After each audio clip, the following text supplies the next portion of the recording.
이른 새벽 미나가 급히 달려와 휴대폰 화면을 내밀었다. 입소자 강미화, 76세, 중증 치매 진단, 아들 윤성훈 동의에 의한 강제 입소. 미화의 온몸이 얼어붙었다. 이게 뭔 소리야? 평생을 바쳐 키운 아들이 자신을 배신했다는 충격적 진실. 절망이 분노로 바뀌는 순간 미화는 주먹을 꽉 쥐었다. 오늘 영상 보시기 전에 무료 구독과 좋아요 꼭 눌러주세요. 그리고 오늘 하루 감사한 일을 댓글로 적어주세요. 오늘의 이야기 시작합니다. 새벽 5시 서울 외곽의 낡은 상가 건물은 아직 어둠에 잠겨 있었습니다. 형광등 하나 제대로 켜지지 않는 복도에는 곰팡이 냄새가 배어 있었죠. 이곳 3층에서 혼자 살며 1층에서 작은 채소 가게를 운영하는 강미화는 평소보다 일찍 눈을 떴습니다.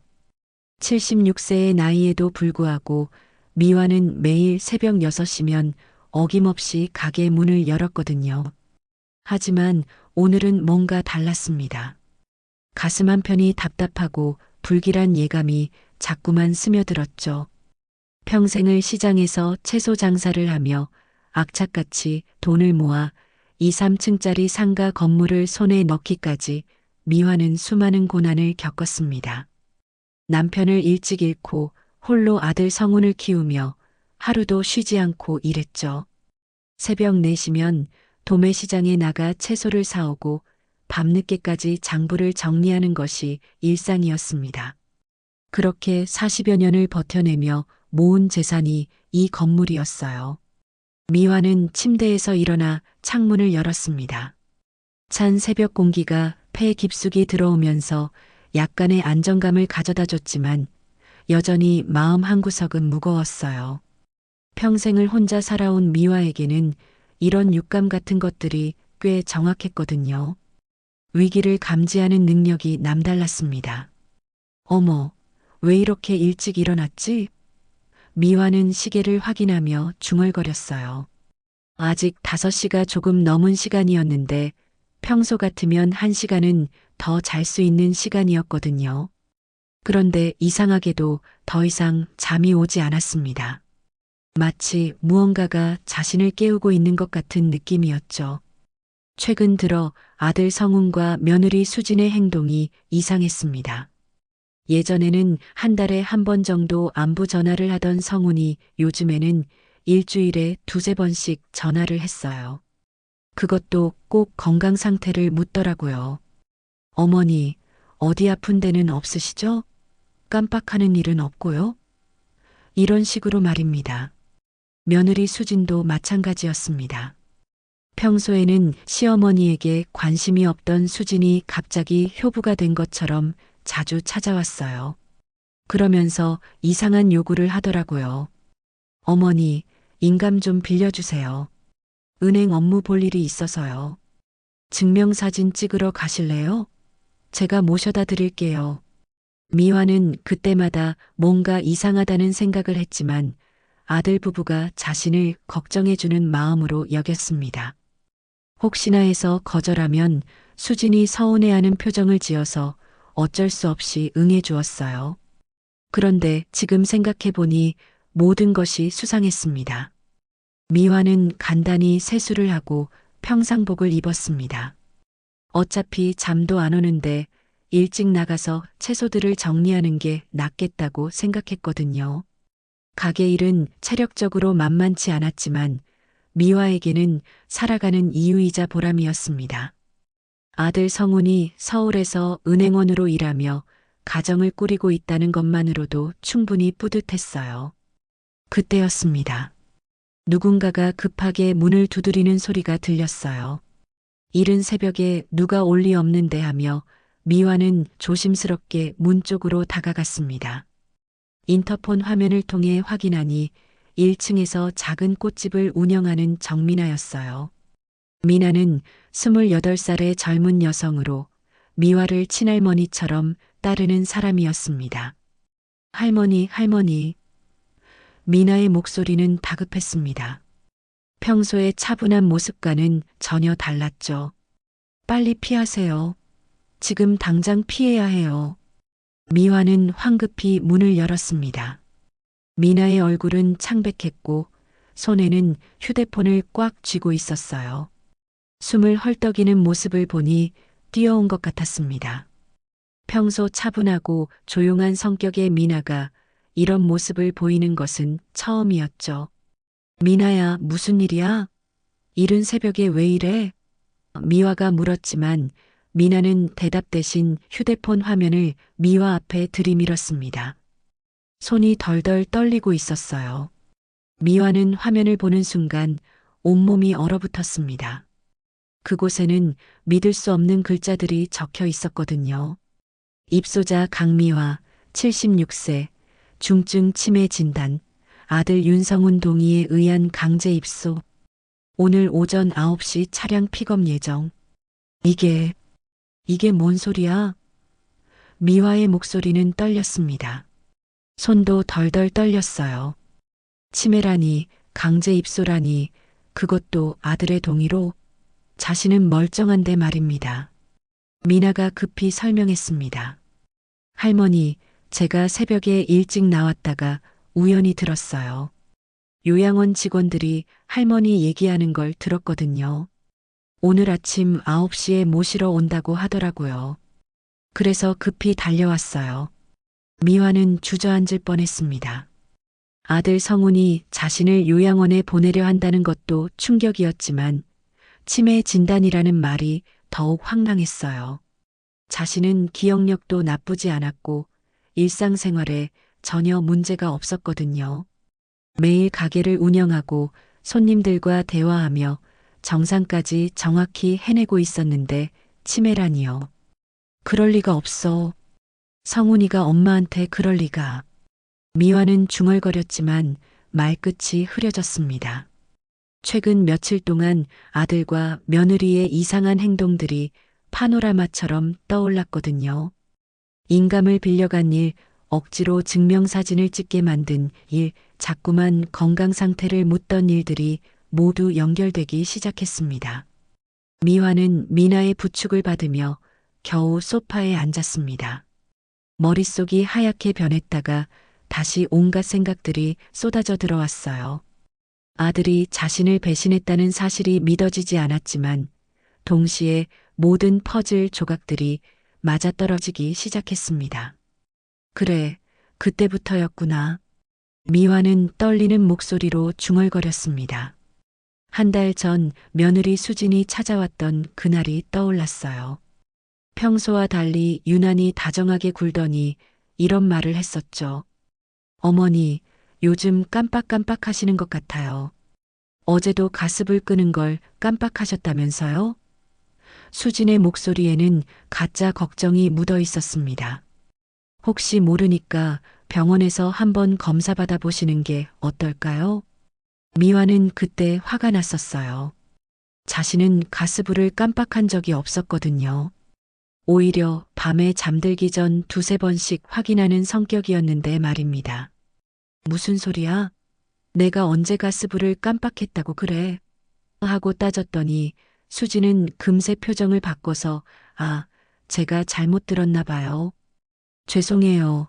어머니라고 둘러댔었죠. 그 다음 주에는 인감을 빌려가겠다고 했습니다. 어머니, 성훈이가 은행 업무 볼 일이 있다고 하는데 인감 좀 빌려주세요. 하루만 쓰고 바로 돌려드릴게요. 미화는 의심스러웠지만 아들을 위한 일이라니까 어쩔 수 없이 내주었어요. 그런데 사흘이 지나도 돌려주지 않더라고요. 미화가 전화를 걸어 인감 언제 돌려줄 거야? 라고 물었더니 수지는 당황한 기색이 역력했습니다. 그게 아직 업무가 끝나지 않아서요. 조금만 더 기다려주세요. 결국 일주일 만에 인감을 돌려받았는데 그새 무엇을 했는지 알 수가 없었어요. 그리고 며칠 전에는 증명사진을 찍자고 했습니다. 어머니, 건강보험 관련 서류에 쓸 사진이 필요하다고 하네요. 제가 모셔다 드릴게요. 미화는 굳이 왜 새로 찍어야 하는지 이해가 안 갔지만 수진이 워낙 간곡히 부탁해서 따라갔어요. 그런데 사진관에서 수진의 행동이 이상했습니다. 사진 여러 장 뽑아주세요. 10장 정도요. 수진이 사진관 사장에게 말했을 때 미화는 의아했어요. 건강보험 서류에 왜 그렇게 많은 사진이 필요한지 물어봤더니 혹시 모르니까 여분으로 준비해 두는 거예요 라고 대답했거든요. 이제 와서 생각해 보니 모든 것이 요양원 입소를 위한 준비 작업이었던 겁니다. 인감으로는 각종 서류에 도장을 찍었을 것이고 증명사진은 입소 관련 서류에 붙였을 거예요. 미화는 온몸에 소름이 돋았습니다. 자신도 모르는 사이에 아들과 며느리의 계획에 완전히 놀아났던 거죠. 그것뿐만이 아니에요, 할머니. 미나가 조심스럽게 말했습니다. 지난주에 성훈 씨하고 수진 씨가 와서 건물 이곳저곳을 둘러보더라고요. 마치 평가하는 것처럼요. 그때는 단순히 건물 상태를 확인하는 줄 알았는데 미화의 얼굴이 창백해졌습니다. 아들과 며느리가 자신의 재산을 노리고 있었다는 뜻이었거든요. 2, 3층짜리 상가 건물은 시세로 따지면 최소 10억 원은 될 거예요. 1층은 상가로 임대를 주고 있고 2층도 작은 사무실로 세를 주고 있었죠. 월세 수입만으로도 매달 200만 원 정도는 들어왔습니다. 내가 바보였구나. 미화는 주먹을 꽉 쥐었습니다. 자식이 어미를 이렇게 배신할 수 있다니. 성훈을 키우느라 얼마나 고생했는지 모릅니다. 남편이 교통사고로 세상을 떠났을 때 성훈은 겨우 6살이었어요. 그때부터 미화는 새벽부터 밤늦게까지 일했습니다. 시장에서 채소 장사를 하면서도 성훈만큼은 다른 아이들처럼 키우고 싶었거든요. 과외비, 학원비를 대느라 자신은 낡은 옷만 입고 다녔죠. 성훈이 대학에 들어갈 때는 등록금을 마련하려고 적금을 다 깨고 심지어 집까지 담보로 잡혔었어요. 그래도 아들이 좋은 대학을 나와서 은행원이 되었을 때는 정말 뿌듯했습니다. 평생의 고생이 보상받는 느낌이었거든요. 성훈이 결혼할 때도 마찬가지였습니다. 예식장 비용, 신혼집 전세금까지 모두 미화가 마련해줬어요. 며느리 수진이 명품을 좋아한다는 걸 알고는 비싼 가방까지 사줬었죠. 우리 며느리가 남들 앞에서 초라해 보이면 안 되지 않겠어요? 라며 기꺼이 지갑을 열었습니다. 그런데 이게 보답이라니요. 자신을 치매 환자로 몰아서 요양원에 집어넣고 재산을 가로채려 한다니 상상도 못할 일이었어요. 미화는 가슴이 터질 것 같았습니다. 배신감과 분노, 그리고 깊은 상처가 한꺼번에 몰려왔거든요. 할머니, 우시면 안 돼요. 미나가 미화의 어깨를 토닥였습니다. 지금은 슬퍼할 시간이 없어요. 곧 요양원 차가 올 거라고 했잖아요. 어떻게 할지 빨리 결정하셔야 해요. 미나의 말이 맞았습니다. 지금은 감정에 휩쓸릴 때가 아니었어요. 9시까지는 아직 4시간 정도 남았지만 언제 미리 올지 모르는 일이었거든요. 미화는 눈물을 닦고 일어났습니다. 76년을 살아오면서 숱한 어려움을 헤쳐온 강인함이 되살아났어요. 미나야, 고마워. 내가 아니었으면 정말 큰일 날 뻔했구나. 미화의 목소리에 다시 힘이 실렸습니다. 하지만 이대로 당할 수는 없어. 내가 평생 모은 재산을 저런 놈들한테 넘겨줄 순 없다고. 미화는 결심했습니다. 이건 단순한 도망이 아니라 전쟁의 시작이었어요. 아들과 며느리가 치밀하게 계획을 세웠다면 자신도 그에 맞서 싸워야 했습니다. 절대 호락호락하게 당하지 않을 거예요. 미화는 재빨리 움직이기 시작했습니다. 우선 가장 중요한 것들부터 챙겨야 했어요. 통장, 현금, 중요한 서류들을 가방에 넣으면서 머릿속으로는 계획을 세웠습니다. 미나는 옆에서 조바심을 내며 시계를 자꾸 확인했어요. 할머니, 정말 서두르셔야 해요. 혹시 일찍 올 수도 있잖아요. 미나의 목소리에는 긴장감이 가득했습니다. 제가 뒤쪽 비상계단 쪽을 확인해 볼게요. 거기로 나가시면 될 것 같아요. 미화는 고개를 끄덕였습니다. 다행히 이 건물에는 앞쪽 계단 말고도 뒤쪽에 비상계단이 있었거든요. 화재 대비용으로 만들어진 것인데 평소에는 거의 사용하지 않는 곳이었어요. 요양원 직원들도 당연히 정문으로 올 것이라고 생각할 테니까 뒤쪽으로 빠져나가는 게 안전할 거예요. 미나야, 내가 나간 다음에 혹시 누가 찾아오면 모른다고 해. 아무것도 모른다고 하는 거야. 미화는 마지막으로 현금을 더 챙기면서 당부했습니다. 괜히 너까지 말려들게 하고 싶지 않거든. 걱정 마세요, 할머니. 저는 괜찮아요. 미나는 의연하게 대답했습니다. 오히려 제가 더 도와드리고 싶을 정도예요. 어떻게 자식이 부모님께 이런 짓을 할 수 있어요? 두 사람은 조심스럽게 뒤쪽 비상계단으로 향했습니다. 새벽 공기는 차가웠지만 미화의 이마에는 식은땀이 맺혔어요. 평생을 살아온 이 건물을 마치 도둑처럼 몰래 빠져나와야 한다는 현실이 참담했습니다. 하지만 지금은 감상에 젖을 때가 아니었어요. 계단을 내려가면서 미화는 가슴이 터질 듯 했습니다. 이 건물의 구석구석에는 자신의 피와 땀이 배어 있었거든요. 새벽마다 채소를 나르며 오르내린 계단, 손님들과 정을 나누며 웃고 떠들던 가게, 밤늦게 혼자 앉아서 장부를 정리하던 어층 사무실까지 모든 것이 자신의 인생이었는데 이제 그 모든 걸 뒤로 하고 떠나야 했어요. 이건 도망이 아니다. 미화는 속으로 되뇌었습니다. 이건 싸움의 시작이야. 저 배신자들한테 절대 지지 않을 거다. 계단 마지막 단에 다다랐을 때 미나가 조심스럽게 밖을 살펴봤습니다. 아직 아무도 없어요, 할머니. 지금 나가시면 될 것 같아요. 미화는 깊게 숨을 들이쉬었습니다. 그리고 평생을 함께한 건물을 뒤로하고 발걸음을 옮겼어요. 뒤돌아보고 싶었지만 참았습니다. 지금 뒤를 돌아보면 눈물이 쏟아질 것 같았거든요. 할머니는 어디로 가실 거예요? 미나가 걱정스럽게 물었습니다. 미화는 잠시 생각했습니다. 갈 곳이 필요했어요. 아들과 며느리가 모르는 곳, 안전한 곳 말입니다. 그때 문득 떠오른 사람이 있었어요. 박영희, 자신의 오랜 친구였습니다. 영희는 미화와 같은 나이로 젊었을 때부터 함께 시장에서 장사를 했던 동지 같은 존재였어요. 남편들도 비슷한 시기에 세상을 떠나서 서로의 아픔을 누구보다 잘 이해하는 사이였죠. 영희는 지금 시내에서 조금 떨어진 곳에 작은 집을 사서 혼자 살고 있었습니다. 영희한테 가야겠다. 미화는 결심했습니다. 영희는 믿을 수 있어. 그리고 성훈이도 영희 집이 어딘지 정확히 모를 거야.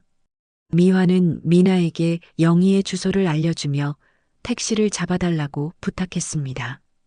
다행히 이른 새벽이지만 출근하는 사람들이 있어서 택시를 잡는 것은 어렵지 않았어요. 택시에 오르면서 미화는 마지막으로 자신의 건물을 바라봤습니다. 3층 창문에는 아직 불이 켜져 있었어요. 자신이 몇 시간 전까지 평화롭게 잠들어 있던 곳이었죠. 그때만 해도 이런 일이 벌어질 줄은 꿈에도 몰랐는데 말입니다. 아저씨, 이 주소로 가주세요. 미화는 기사에게 영희의 주소가 적힌 종이를 건넸습니다. 목소리가 떨렸지만 최대한 침착하려고 노력했어요. 택시가 출발하면서 미화는 창밖을 바라봤습니다. 아직 해가 뜨기 전이라 거리는 어두웠지만 곳곳에서 새로운 하루를 준비하는 사람들의 모습이 보였어요. 아무도 자신이 지금 어떤 상황에 처해 있는지 모를 거예요. 겉으로 보기에는 그저 이른 새벽에 어딘가로 가는 평범한 할머니일 뿐이었으니까요. 30분 정도 지나서 영희의 집 근처에 도착했습니다. 영희는 조용한 주택가에 작은 단독집을 사서 살고 있었어요. 마당에는 영희가 정성스럽게 가꾼 꽃들이 피어 있었죠. 미화는 택시비를 지불하고 영희의 집 대문 앞에 섰습니다. 아직 새벽 6시가 조금 넘은 시간이라 영희가 잠들어 있을 텐데 이렇게 갑자기 찾아가도 될까 하는 걱정이 들었어요. 하지만 다른 선택이 없었습니다. 미화는 조심스럽게 초인종을 눌렀어요. 누구세요? 영희의 목소리가 인터폰을 통해 들려왔습니다. 놀란 기색이 역력했어요. 영희야, 나야. 미화야. 미화는 간절한 마음으로 대답했습니다. 잠시 후 대문이 열리면서 영희가 나타났습니다. 잠옷 차림에 머리가 헝클어진 채였지만 미화를 보는 순간 표정이 심각해졌어요. 미화의 얼굴에서 심상치 않은 기운을 감지한 거죠. 어머, 미화야. 이 시간에 왜 여기까지? 영희는 미화를 집 안으로 재빨리 들어오게 했습니다. 무슨 일이야? 얼굴이 왜 이래? 미화는 영희의 거실 소파에 주저앉으면서 그동안 참았던 눈물이 터져 나왔습니다. 영희 앞에서만큼은 강한 척 할 필요가 없었거든요. 평생을 함께 살아온 친구 앞에서 미화는 모든 것을 털어놓을 수 있었어요. 영희야. 미화는 흐느끼며 말했습니다. 성훈이가 나를 배신했어. 영희는 미화 옆에 앉으면서 등을 토닥여줬습니다. 천천히 말해봐. 무슨 일인지 자세히 얘기해. 미화는 새벽에 일어난 모든 일들을 영희에게 차근차근 설명했습니다. 미나가 급히 찾아와서 알려준 요양원 입소 계획, 그동안 아들과 며느리가 벌인 수상한 행동들, 자신을 치매 환자로 몰아서 재산을 가로채려는 음모까지 모든 것을 말했어요. 영희의 얼굴은 점점 굳어졌습니다. 이야기를 다 들은 영희는 주먹을 불끈 쥐며 분노를 표출했어요. 이런 파렴치한 놈들이 어디 있어? 영희는 격분했습니다. 자식이 어미한테 어떻게 이런 짓을 할 수 있어? 내가 끝까지 같이 싸워줄게, 미화야. 영희의 든든한 지지에 힘을 얻은 미화는 눈물을 닦고 정신을 차렸습니다. 울고만 있을 시간이 없었어요. 지금 당장 해야 할 일들이 산더미 같았거든요. 영희는 미화에게 따뜻한 차를 끓여주면서 차근차근 대응 방안을 의논했습니다. 미화야, 일단 은행부터 가야 해. 영희는 단호하게 말했습니다. 통장이며 인감이며 모든 걸 동결시켜야 한다고. 그놈들이 내 돈에 손대지 못하게 말이야. 미화는 고개를 끄덕였습니다. 영희의 말이 맞았어요. 아들과 며느리가 자신의 인감으로 이미 무슨 짓을 했을지 모르는 일이었거든요. 은행 업무를 볼 때 인감을 빌려간 것도 이제 와서 생각해 보니 계좌에서 돈을 빼거나 대출을 받기 위한 준비 작업이었을 수도 있었어요. 그리고 변호사를 찾아야 해. 영희는 계속해서 조언했습니다. 이런 일은 혼자 해결할 수 있는 게 아니야. 법적으로 대응해야 한다고. 오전 9시가 되자마자 두 사람은 서둘러 은행으로 향했습니다. 미화는 마스크와 모자로 얼굴을 가렸어요. 혹시나 아들이나 며느리가 자신을 찾고 있을지 모르니까 조심해야 했거든요. 은행에 도착해서 창구 직원에게 사정을 설명했습니다. 인감을 분실했다고 신고하고 싶어요. 그리고 모든 계좌를 임시로 동결해 주세요. 미화는 떨리는 목소리로 말했습니다. 창구 직원은 신분증과 기타 서류들을 확인한 후 절차를 진행해 줬어요. 인감 분실 신고가 접수되면 기존 인감으로는 어떤 업무도 할 수 없습니다. 새로운 인감을 등록하실 때까지 모든 거래가 중단돼요. 미화는 안도의 한숨을 쉬었습니다. 이제 아들과 며느리가 자신의 인감으로 함부로 돈을 만질 수는 없을 거예요. 하지만 이것만으로는 부족했습니다. 더 적극적으로 대응해야 했어요. 그런데 혹시 최근에 제 인감으로 처리된 업무가 있나요? 미화가 물어봤습니다. 직원이 컴퓨터를 확인해 보더니 놀란 표정을 지었어요. 어머, 일주일 전에 정기예금 해지 신청이 들어와 있네요. 3천만 원짜리 예금이요. 그리고 대출 상담 신청도 있고. 미화는 화가 치밀어 올랐습니다. 역시 아들과 며느리가 자신 모르게 돈을 빼내려고 했던 거예요. 다행히 아직 실제로 처리되지는 않았지만 조금만 늦었다면 큰일 날 뻔했습니다. 그 모든 신청을 취소해 주세요. 그리고 앞으로는 제가 직접 오지 않으면 어떤 업무도 처리하지 말아주세요. 미화는 단단히 당부했습니다. 은행 업무를 마친 후 영희는 미화를 데리고 한 곳으로 향했습니다. 내가 아는 변호사가 있어. 믿을 만한 사람이야. 영희가 소개해준 변호사는 최도연이라는 30대 중반의 젊은 남성이었습니다. 사무실은 크지 않았지만 정돈되어 있었고 벽에는 여러 감사패들이 걸려 있었어요. 특히 눈에 띄는 것은 불효자식 전문 변호사라고 적힌 명패였습니다. 안녕하세요. 박영애 씨가 소개해 주셔서 왔습니다. 미화는 조심스럽게 인사했습니다. 최도연 변호사는 따뜻한 미소를 지으며 미화를 맞이했어요. 어서 오세요. 영애 씨가 미리 연락을 주셔서 대략적인 상황은 들었습니다. 자세한 얘기를 들어보죠. 미화는 처음부터 끝까지 모든 상황을 최 변호사에게 설명했습니다. 아들과 며느리의 수상한 행동들, 요양원 강제 입소 계획, 인감과 사진을 빌려간 일들까지 빠짐없이 말했어요. 최 변호사는 메모를 하면서 진지하게 들었습니다. 이건 단순한 불효가 아닙니다. 최 변호사는 단호하게 말했습니다. 사기, 문서 위조, 개인의 자유 침해까지 모든 게 형사사건에 해당해요. 특히 치매 진단서를 위조했다면 이는 중대한 범죄 행위입니다. 미화는 가슴이 두근거렸습니다.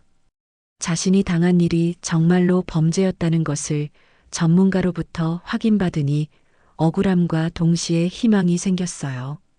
그럼 어떻게 해야 하나요? 미화가 간절하게 물었습니다. 우선 증거를 수집해야 합니다. 최 변호사는 설명했습니다.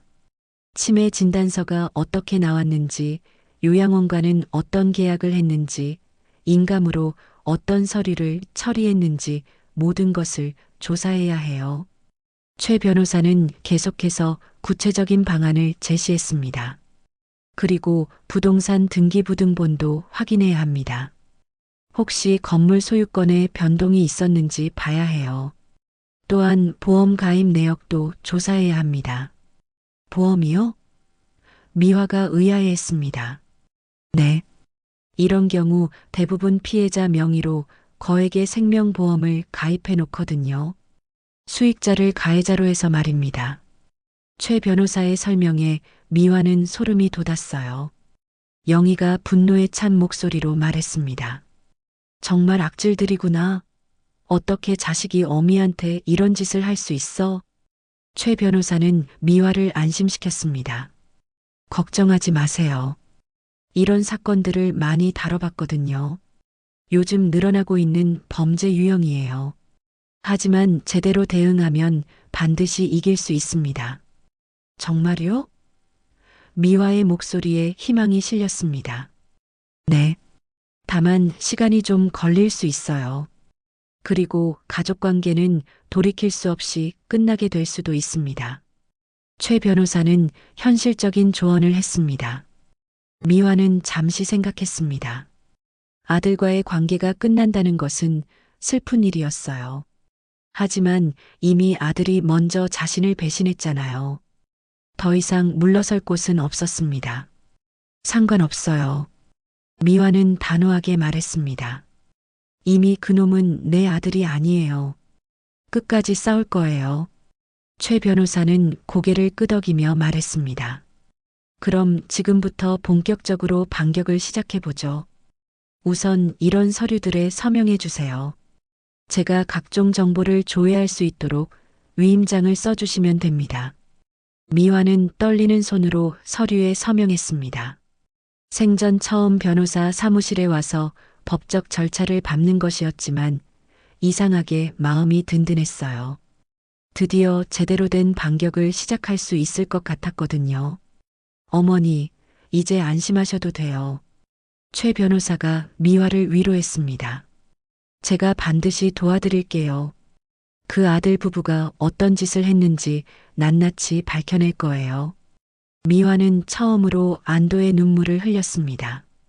새벽부터 지금까지 긴장과 공포 속에서 지냈는데 드디어 믿을 만한 조력자를 만난 거예요.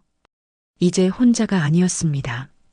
일주일 후 최도연 변호사는 미화에게 긴급히 연락을 했습니다. 조사 결과가 나왔다는 것이었어요. 미화는 영희와 함께 서둘러 변호사 사무실로 향했습니다.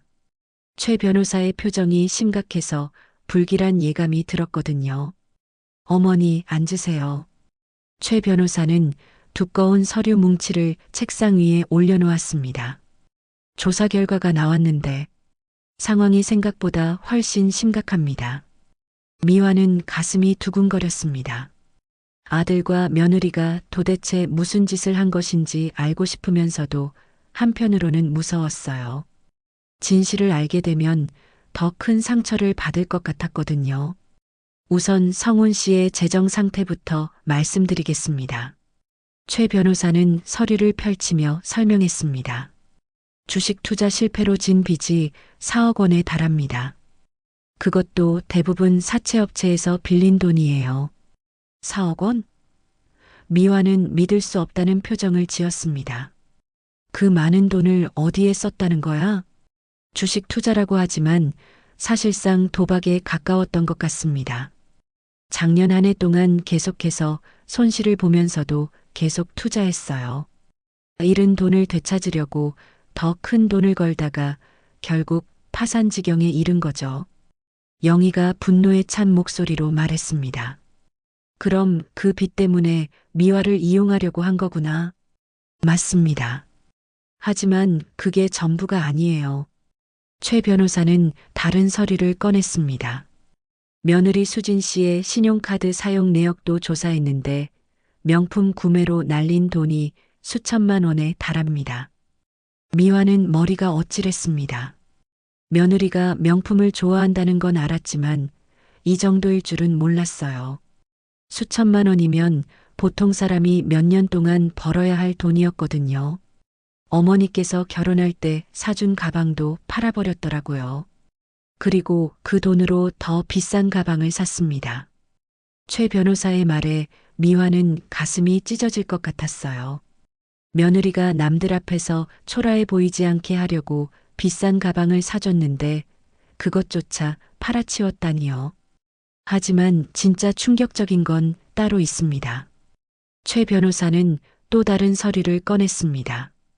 어머니 명의로 가입된 종신보험이 있어요. 보험? 미화가 되물었습니다. 나는 보험에 가입한 적이 없는데 바로 그겁니다. 어머니가 모르는 사이에 가입된 보험이에요. 최 변호사는 보험 증서를 미화 앞에 내밀었습니다. 가입 금액이 12억 원입니다. 미화는 온몸에 소름이 돋았습니다. 12억 원짜리 보험이라니 상상도 못할 거액이었어요. 그럼 내가 죽으면 그 돈이 수익자는 아들 성훈 씨로 되어 있습니다. 최 변호사의 말에 미화는 주저앉을 뻔했어요. 그리고 가입할 때 서명도 위조되었습니다. 필적 감정을 의뢰한 결과 어머니의 서명이 아닌 것으로 확인됐어요. 영희가 벌떡 일어나며 소리쳤습니다. 이 악질들아, 어떻게 자식이 어미 죽기를 바라면서 이런 짓을 할 수 있어? 미화는 손이 덜덜 떨렸습니다. 아들과 며느리가 자신의 죽음을 바라고 있었다는 사실이 믿어지지 않았어요. 아니, 믿고 싶지 않았습니다. 아무리 돈이 필요하다고 해도 어떻게 어머니의 죽음으로 돈을 벌려고 할 수 있을까요? 이것만이 아닙니다. 최 변호사는 계속해서 충격적인 사실들을 알려줬습니다. 건물 소유권 이전 서류도 준비해 놨더라고요. 어머니가 치매에 걸려서 판단 능력이 없다는 진단서를 바탕으로 후견인 신청도 해놨습니다. 후견인? 미화가 물었습니다. 네. 치매 환자의 재산을 관리할 법적 권한을 얻는 제도예요. 후견인이 되면 어머니의 모든 재산을 마음대로 처분할 수 있습니다. 최 변호사의 설명에 미화는 절망감에 빠졌어요. 모든 것이 치밀하게 계획되어 있었습니다. 요양원에 집어넣은 다음 치매 환자로 만들고 후견인이 되어서 재산을 빼앗고 마지막에는 보험금까지 타내려고 했던 거예요. 완벽한 범죄 계획이었습니다. 그럼 치매 진단서는 어떻게 받은 거예요? 영희가 물었습니다. 이것도 조사해봤는데 가짜 진단서입니다. 최 변호사는 또 다른 서류를 보여줬습니다. 실제로는 병원에 가지도 않았어요. 돈을 주고 가짜 진단서를 만든 겁니다. 미화는 이제야 모든 퍼즐이 맞춰지는 것을 느꼈습니다. 아들과 며느리가 왜 그렇게 자신의 건강을 걱정하는 척했는지, 왜 인감과 사진을 빌려갔는지, 모든 것이 이 계획의 일부였던 거예요. 그런데 다행인 점이 있습니다. 최 변호사는 미화를 위로했습니다. 아직 실제로 실행되지는 않았어요. 어머니가 미리 피하셨기 때문에 모든 계획이 무산된 거죠. 하지만 미화의 마음은 여전히 무거웠습니다. 계획이 무산되었다는 것보다는 아들이 정말로 자신을 해치려 했다는 사실이 더 충격적이었거든요. 평생을 바쳐서 키운 아들이 자신의 목숨을 노리고 있었다니 이보다 더 큰 배신이 어디 있을까요? 어머님, 이제 어떻게 하고 싶으세요? 최 변호사가 조심스럽게 물었습니다. 형사 고발을 할 수도 있고 민사소송을 제기할 수도 있어요. 아니면 합의를 시도할 수도 있고요. 미화는 잠시 생각했습니다. 아들과 며느리를 법정에 세우는 것이 옳은 일이라는 건 알았지만 여전히 망설여졌어요. 그래도 성우는 자신이 낳아서 키운 아들이었거든요. 시간을 좀 더 주세요. 미화는 힘들게 말했습니다. 너무 충격이 커서 지금 당장은 결정하기 어려워요. 물론입니다. 충분히 생각해 보세요. 최 변호사는 이해한다는 표정을 지었습니다. 하지만 너무 오래 기다리면 증거가 사라질 수도 있으니까 가능하면 빨리 결정해 주시면 좋겠어요. 미화는 영희와 함께 변호사 사무실을 나왔습니다. 가슴이 답답하고 숨이 막혔어요. 진실을 알게 된 것은 다행이었지만 그 진실이 너무나 잔혹했습니다. 아들이 자신을 죽음으로 몰아넣으려 했다는 사실을 어떻게 받아들여야 할지 모르겠었어요. 미화야, 울지 마. 영희가 미화의 어깨를 감쌌습니다. 이제라도 알게 된 게 다행이야. 조금만 늦었으면 정말 큰일 날 뻔했잖아. 미화는 고개를 끄덕였습니다. 영희의 말이 맞았어요. 하지만 마음의 상처는 쉽게 아물지 않을 것 같았습니다. 이틀 후 최도연 변호사에게서 다시 연락이 왔습니다. 이번에는 목소리에 흥분이 섞여 있었어요. 어머니, 결정적인 증거를 찾았습니다. 지금 당장 사무실로 오실 수 있나요? 미화는 영희와 함께 서둘러 변호사 사무실로 향했습니다. 최 변호사의 표정을 보니 정말 중요한 무언가를 발견한 것 같았어요. 책상 위에는 노트북이 켜져 있었고 화면에는 어떤 영상이 멈춰진 상태였습니다. 어머니, 이거 보세요. 최 변호사는 노트북 화면을 미화 쪽으로 돌렸습니다. 법원을 통해서 성훈 씨 차량의 블랙박스 영상을 확보했어요. 여기에 결정적인 대화가 녹음되어 있습니다. 미화는 가슴이 두근거렸습니다. 아들의 블랙박스에 무엇이 담겨 있을지 두려우면서도 궁금했어요. 최 변호사가 재생 버튼을 눌렀습니다. 처음에는 차량 운행 소음만 들렸지만 곧 익숙한 목소리들이 들려왔어요. 성훈과 수진의 목소리였습니다. 미화는 숨을 죽이고 들었어요. 여보, 요양원장하고 얘기는 다 끝났어? 수진의 목소리였습니다. 응, 다 정리됐어. 월요일에 모셔가기로 했어. 성훈이 대답했습니다. 원장이 그러는데 약만 좀 쓰면 금방 오락가락한다니까. 그럼 더 확실해지겠지. 미화는 온몸이 얼어붙었습니다. 약을 써서 자신을 정말로 치매 환자로 만들려고 했다는 뜻이었거든요. 영희가 미화의 손을 꽉 잡았어요. 그런데 보험금은 언제쯤 받을 수 있을까? 수진의 목소리가 계속 들렸습니다. 그건 좀 기다려야지. 너무 빨리 하면 의심받잖아. 성훈이 답했습니다. 일단 요양원에 넣어서 몇 달 있다가 그때 되면 자연스럽게 될 거야. 그럼 12억이 우리 거가 되는 거네? 수진의 목소리에는 기대감이 가득했습니다. 당연하지. 엄마가 죽으면 다 우리 돈이야. 그리고 건물도 있잖아. 합치면 20억은 넘을 거야. 미화는 더 이상 들을 수 없어서 최 변호사에게 손짓했습니다. 그만해주세요. 하지만 녹음은 계속됐습니다. 더욱 충격적인 대화가 이어졌어요. 그런데 정말 괜찮을까? 혹시 들키면 어떡해? 수진이 걱정스럽게 물었습니다. 뭘 들켜? 치매 환자가 자연사한 거잖아. 아무도 의심하지 않을 거야. 성훈의 목소리는 차갑고 계산적이었습니다. 그리고 설사 의심한다고 해도 증거가 없어. 완벽한 계획이라고. 그래도 좀 무서워. 시어머니한테 미안하기도 하고. 수진이 망설이는 듯 했습니다. 미안하긴 뭘 미안해. 어차피 늙어서 오래 못 살 텐데 우리가 좀 앞당기는 거지. 성훈의 말에 미화는 치가 떨렸습니다. 그리고 엄마도 요양원에서 편하게 지내다가 갈 수 있으니까 좋은 거 아니야? 맞아. 그럼 우리도 빚 다 갚고 새로 시작할 수 있겠네. 수진의 목소리에 다시 기대감이 실렸습니다. 당연하지. 이번 기회에 모든 걸 정리하는 거야. 사채 빚도 다 갚고 너도 원하는 명품 마음껏 사고. 최 변호사가 영상을 멈췄습니다. 사무실 안은 정적이 흘렀어요. 미화는 온몸이 떨렸습니다. 자신이 낳아서 기른 아들이 자신의 죽음을 이렇게 차갑게 계획하고 있었다니 믿을 수가 없었어요. 이 녹음은 언제 된 거예요? 미화가 떨리는 목소리로 물었습니다. 일주일 전입니다.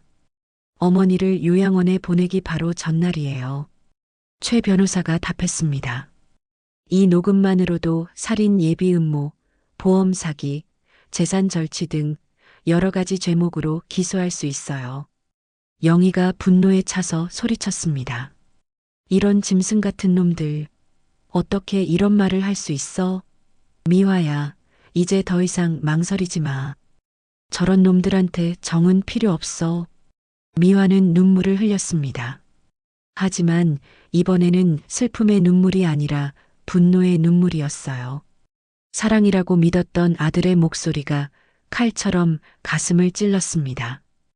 어차피 늙어서 오래 못 살 텐데라는 말이 귓가에서 맴돌았어요. 선생님, 미화가 단호하게 말했습니다. 이제 결심했어요. 끝까지 싸울 거예요. 저런 놈들을 그냥 둘 수는 없어요. 최 변호사는 고개를 끄덕였습니다. 현명한 결정이세요. 이 녹음 파일은 결정적인 증거가 될 거예요. 그런데 아직 더 있어요. 최 변호사는 다른 파일을 열었습니다. 이건 며칠 전 녹음인데요. 또 다른 대화가 재생됐습니다. 이번에는 성훈이 누군가와 전화 통화하는 내용이었어요. 네, 원장님. 그런데 어머니가 갑자기 사라졌어요. 성훈의 목소리였습니다. 아침에 모시러 갔는데 집에 없더라고요. 상대방의 목소리는 잘 들리지 않았지만 성훈의 대답으로 대화 내용을 추측할 수 있었어요. 네, 찾고 있어요. 아마 친구 집에 있을 것 같은데. 네, 빨리 찾아서 모셔갈게요. 그리고 전화를 끊은 후 성훈이 수진에게 하는 말이 들렸습니다. 젠장, 엄마가 어딨는지 모르겠어. 혹시 눈치챈 건 아니겠지? 설마요. 어머니가 뭘 알겠어요? 수진이 답했습니다. 아마 어디 놀러 간 거 아닐까요? 빨리 찾아야 해. 계획이 늦어지면 문제가 생겨. 성훈의 목소리에는 초조함이 묻어 있었습니다. 최 변호사가 녹음을 멈췄습니다. 보시다시피 아직도 어머니를 찾고 있어요. 포기하지 않았다는 뜻이죠. 미화는 소름이 돋았습니다. 아들이 아직도 자신을 찾고 있다니 정말 끝까지 계획을 실행하려는 모양이었어요. 그럼 위험한 거 아닌가요? 영희가 걱정스럽게 물었습니다. 그래서 빨리 행동해야 해요. 최 변호사가 말했습니다. 어머니가 안전한 곳에 있다고 해도 언제까지 숨어 있을 수는 없잖아요. 미화는 마음을 굳혔습니다. 더 이상 숨어 다닐 수는 없었어요. 정면으로 맞서 싸워야 했습니다. 선생님, 어떻게 하면 될까요? 미화가 물었습니다.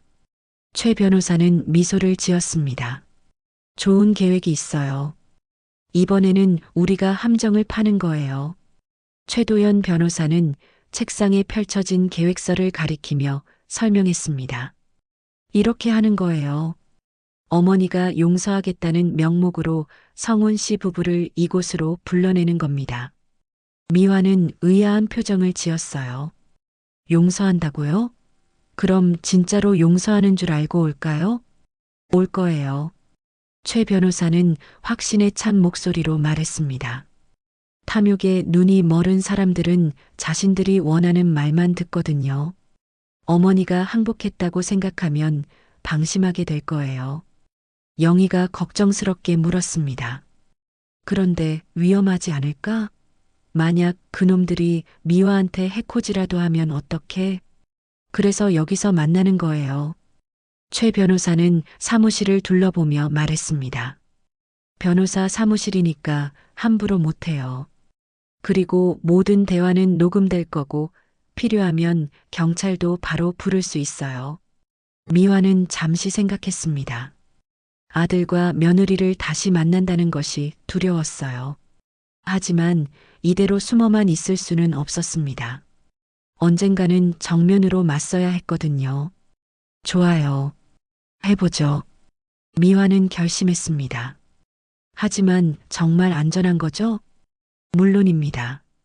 제가 모든 걸 준비해 놓을게요. 최 변호사는 미화를 안심시켰습니다. 이틀 후, 최 변호사는 성훈에게 전화를 걸었습니다. 미화는 옆에서 긴장한 채로 들었어요. 안녕하세요, 성훈 씨. 저는 최도연 변호사입니다. 최 변호사의 목소리는 침착했습니다. 어머니 강미화 씨께서 저를 통해 연락을 취하고 싶어 하시는데요. 전화기 너머로 성훈의 당황한 목소리가 들렸습니다. 어머니가 어디 계세요? 저희가 너무 걱정했는데. 걱정 말세요. 어머니는 안전합니다. 최 변호사가 말했습니다. 다만 어머니께서 하실 말씀이 있다고 하시네요. 내일 오후 3시에 제 사무실로 오실 수 있나요? 그럼 어머니도 계시는 건가요? 네, 물론이죠. 어머니께서 직접 말씀하고 싶어 하세요. 잠시 침묵이 흘렀습니다. 성훈이 수진과 뭔가 상의하는 소리가 희미하게 들렸어요. 알겠습니다. 내일 3시에 가겠습니다. 성훈이 답했습니다. 전화를 끊은 후 최 변호사는 미화에게 말했습니다. 예상대로 올 거예요. 목소리를 들어보니 완전히 속은 것 같습니다. 다음 날 오후 미화는 변호사 사무실에서 초조하게 기다렸습니다. 영희도 함께 와서 옆에 앉아 있었어요. 최 변호사는 모든 녹음 장비를 점검하고 계획을 다시 한번 확인했습니다. 어머니, 긴장하지 마세요. 제가 다 준비해 놨으니까 그냥 자연스럽게 하시면 돼요. 최 변호사가 미화를 격려했습니다. 오후 3시 정각 사무실 문이 열렸습니다. 성훈과 수진이 들어왔어요.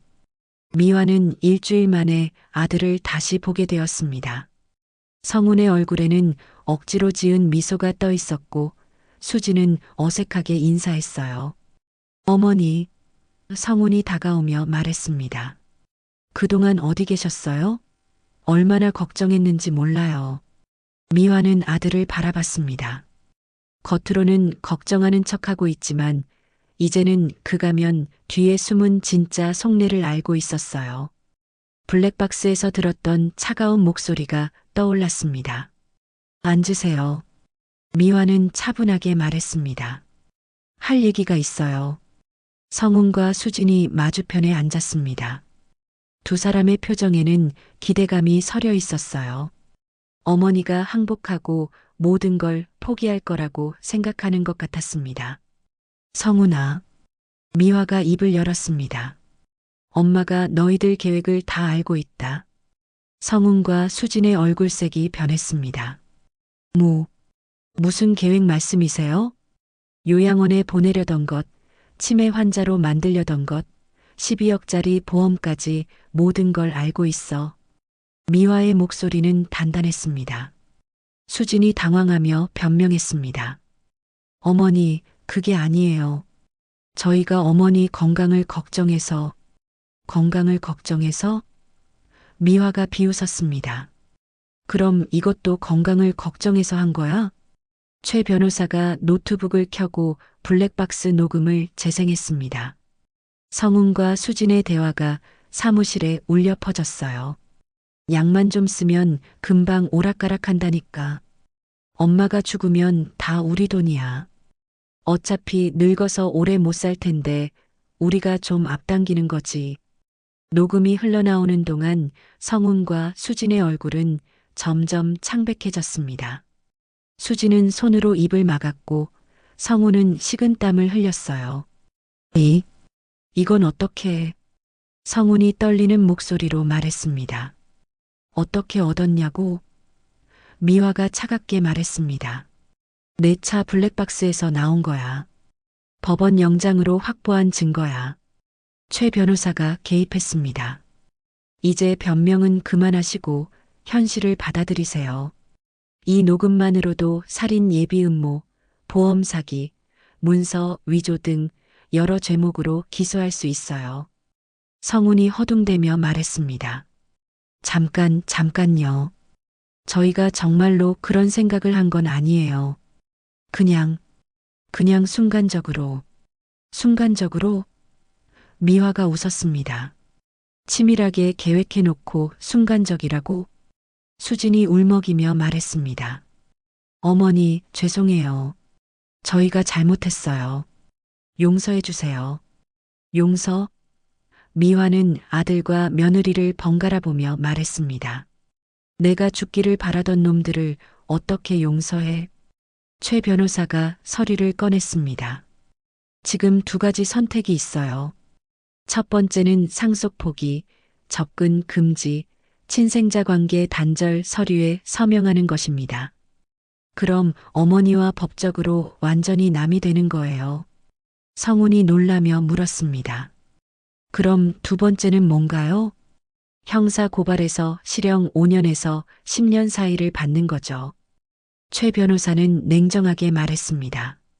보험 사기, 문서 위조, 살인 예비 음모까지 합치면 중형을 면하기 어려울 거예요. 사무실은 정적에 휩싸였습니다. 성훈과 수진은 서로를 바라보며 망설였어요. 하지만 선택의 여지는 없었습니다. 서명하겠습니다. 성훈이 힘없이 말했습니다. 최 변호사는 서류를 내밀었습니다. 성훈과 수진은 떨리는 손으로 서명했어요.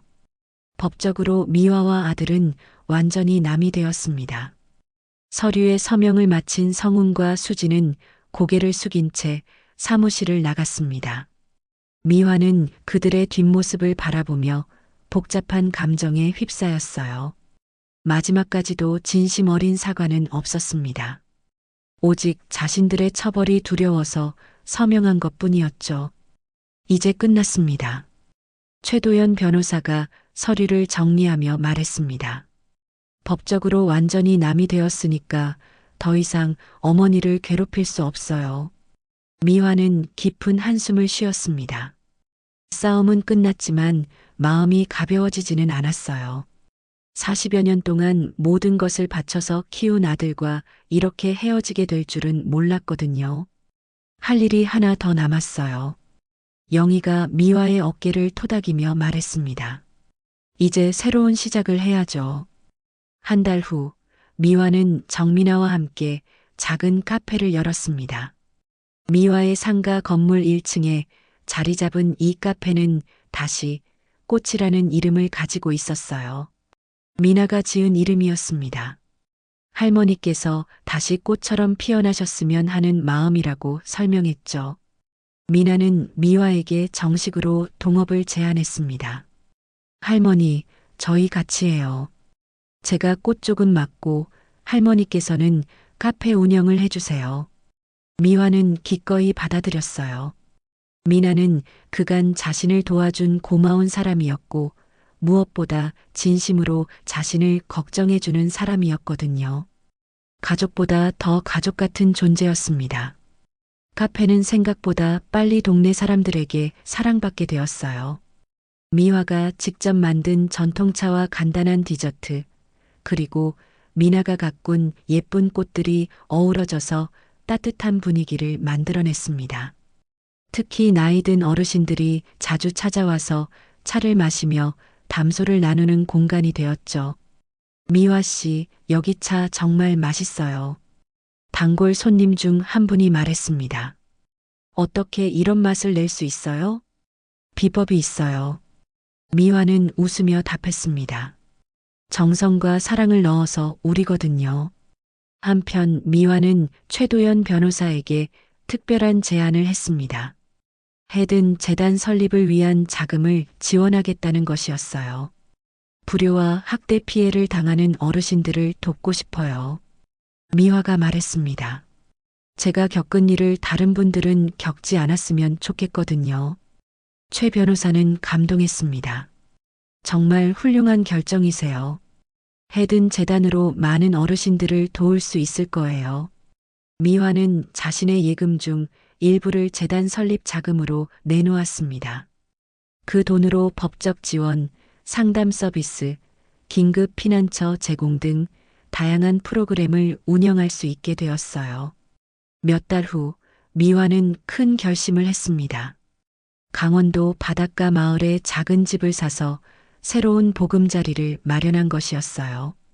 서울의 상가 건물은 미나에게 관리를 맡기고 자신은 조용한 바닷가에서 평화로운 노후를 보내기로 했습니다. 정말 가시는 거예요? 미나가 아쉬워했습니다. 응, 이제 조용한 곳에서 살고 싶어. 미화는 미나의 손을 잡으며 말했습니다. 하지만 자주 올 거야. 그리고 너도 놀러와. 강원도 바닷가 마을에 정착한 미화는 작은 텃밭을 가꾸기 시작했습니다. 토마토, 상추, 배추 등을 심고 정성스럽게 기르는 일이 큰 즐거움이 되었어요. 매일 아침 바다를 바라보며 차를 마시는 것도 새로운 일상이 되었습니다. 어느 날 미화에게 편지 한 통이 도착했습니다. 교도소에서 온 편지였어요. 성운이 보낸 것이었습니다. 결국 사채 빚을 갚지 못해서 사기 혐의로 구속된 것이었죠. 편지를 열어보니 여전히 같은 내용이었습니다. 엄마, 돈 좀 보내주세요. 제가 잘못했어요. 나오면 잘할게요. 진심 어린 반성이나 사과는 없었고 여전히 돈만 달라는 내용뿐이었어요. 미화는 편지를 읽고도 아무런 감정을 느끼지 못했습니다. 슬프지도 화나지도 않았어요. 그저 남의 일처럼 느껴질 뿐이었습니다. 정말로 모든 것이 끝났다는 것을 실감했죠. 반년 후 미화는 한 방송국의 제안을 받았습니다. 자신의 경험을 다른 노인들에게 들려달라는 것이었어요. 처음에는 망설였지만 자신과 같은 피해를 당하는 사람들을 돕고 싶다는 마음에 출연을 결정했습니다. 시청자 여러분, 안녕하세요. 미화는 카메라를 향해 인사했습니다. 저는 강미화입니다. 오늘 제 이야기를 들려드리려고 해요. 방송에서 미화는 자신이 겪었던 모든 일들을 솔직하게 털어놓았습니다. 아들의 배신, 요양원 강제 입소 계획, 보험금을 노린 음모까지 모든 것을 말했어요. 시청자들은 충격을 받았지만 동시에 미화의 용기에 감동했습니다. 많은 어르신들이 저와 비슷한 상황에 처해 계실 거예요. 미화는 진정한 마음으로 말했습니다. 하지만 포기하지 마세요. 도움을 요청하세요. 혼자가 아니라는 걸 기억하세요. 방송 마지막에 미화는 이렇게 말했습니다. 자식은 내 소유물이 아닙니다. 자식을 위해 모든 것을 희생하는 것이 사랑이 아니에요. 내 인생의 주인은 마지막 순간까지 나 자신이어야 합니다. 방송이 나간 후 미화에게는 수많은 연락이 왔습니다. 비슷한 처지에 있는 어르신들, 응원을 보내는 시청자들, 도움을 요청하는 사람들이었어요. 미화는 가능한 한 모든 분들에게 답장을 보냈습니다. 지금 미화는 강원도 바닷가 마을에서 평화로운 하루하루를 보내고 있습니다. 아침에는 텃밭을 가꾸고 오후에는 바다를 바라보며 차를 마시고 저녁에는 해든 재단 일을 도웁니다. 진정한 자유와 평화를 찾은 것이죠. 때로는 과거를 떠올리며 아쉬움을 느끼기도 하지만 후회하지는 않습니다. 자신의 선택이 옳았다고 믿거든요. 미화는 이제 진정한 의미에서 자신의 인생을 살고 있습니다. 여러분, 오늘 이야기 어떠셨나요? 여러분의 생각을 댓글에 달아주세요. 더 많은 이야기를 위하여 구독과 좋아요 꼭 부탁드립니다.